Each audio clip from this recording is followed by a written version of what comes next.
పశ్చిమ బెంగాల్ అసెంబ్లీ ఎన్నికల్లో బీజేపీ స్పష్టమైన ఆధిక్యతను ప్రదర్శించడమే కాదు, హ్యాట్రిక్ సీఎం మమతా దూకుడును కూడా స్పష్టమైన బ్రేకులు వేయగలిగారు. ఒకప్పుడు ఉనికి కోసం పోరాడిన బీజేపీ ఈ రోజున అధికార పక్షంగా అవతరించింది. ఇదేమి ఒకటి రెండు రోజుల్లో సాగలేదు.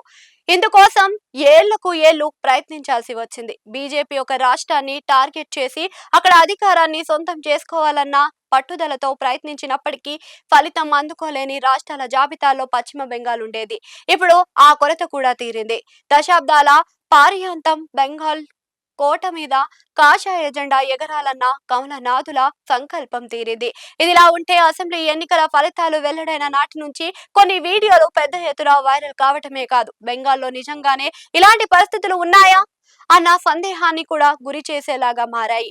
అదేమిటంటే బెంగాల్లో బీజేపీ భారీ మెజారిటీతో విజయం సాధించిన వేళ బంగ్లాదేశ్ కు చెందిన ముస్లింలు పెద్ద ఎత్తున వారి దేశానికి తరలిపోతున్నారని, ఇలా వెళ్తున్న వారి సంఖ్య వందల్లో కాదు, వేలల్లో కూడా కాదు, లక్షల్లో ఉన్నట్లుగా కొన్ని వైరల్ వీడియోలు పెద్ద ఎత్తున సర్క్యూట్ అవుతున్నాయి. నిజంగానే బెంగాల్లో అలాంటి పరిస్థితి ఉందా అన్నది ఒక ప్రశ్న అయితే, ఇంత భారీగా తమ దేశానికి తరలి వస్తున్న వారిని ఏ దేశం కూడా వెంటనే అంగీకరించదు. అందున బంగ్లాదేశ్ మరింత తీవ్రంగా స్పందించే వీలుంది. నిజంగానే లక్షలాది మంది బంగ్లాదేశీయులు వారి దేశానికి తరలి వెళ్లటం అసలు ఎలా సాధ్యం? సరిహద్దులు, భద్రతా దళాలు ఇవన్నీ ఉంటాయి కదా. వైరల్ వీడియోలో చూపించినట్లుగా అంత భారీగా తరలి వెళ్తుంటే సరిహద్దులు మొత్తం కిక్కిరిసిపోయేవాదిగా కనిపిస్తుంది. ఇలాంటి ప్రశ్నలు మెదళ్లలో రాలేని విధంగా వీడియోలను కట్ చేయడం, ఉద్వేగపూరిత వ్యాఖ్యలతో ఆలోచన చేసే మెదడును పక్కదారి పట్టిస్తున్న పరిస్థితి. మరి సోషల్ మీడియాలో వైరల్ అవుతున్న వీడియోలు మాటేమిటి అన్న విషయాల్లోకి వెళితే షాకింగ్ నిజాలు వెలుగు చూస్తాయి. సోషల్ మీడియాలో పెద్ద ఎత్తున వైరల్ అవుతున్న వీడియోలలో మొదటిది వేలాది మంది ముస్లింలు పెద్ద లగేజ్ తో రోడ్ల మీద నడుచుకుంటూ వెళ్లటం కనిపిస్తుంటుంది. అయితే ఆ వీడియో ఇప్పటిది కాదు. ఈ ఏడాది జనవరి 2 నుంచి 5 వరకు పశ్చిమ బెంగాల్లోని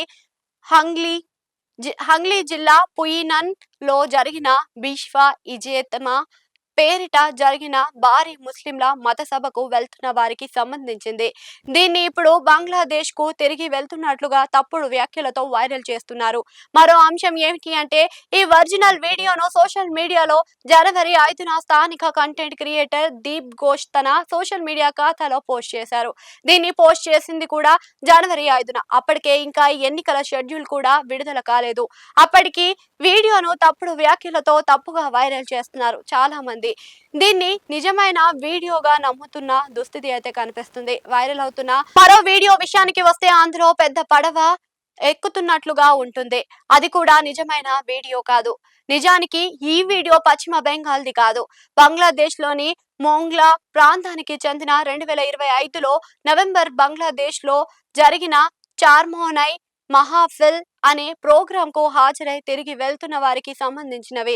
పెద్ద ఎత్తున వైరల్ అవుతున్న మరో వీడియో విషయానికి వస్తే 2025 అక్టోబర్లో శ్యామ పైజా నిమాజన ఊరేగింపునకు సంబంధించినది. కానీ దాన్ని కూడా తాజాగా వీడియోగా వైరల్ చేస్తున్నారు. ఇలా ఎన్నో తప్పుడు వీడియోలు బెంగాల్లో తాజా పరిస్థితి అంటూ తప్పుగా ప్రచారం చేస్తున్న పరిస్థితి.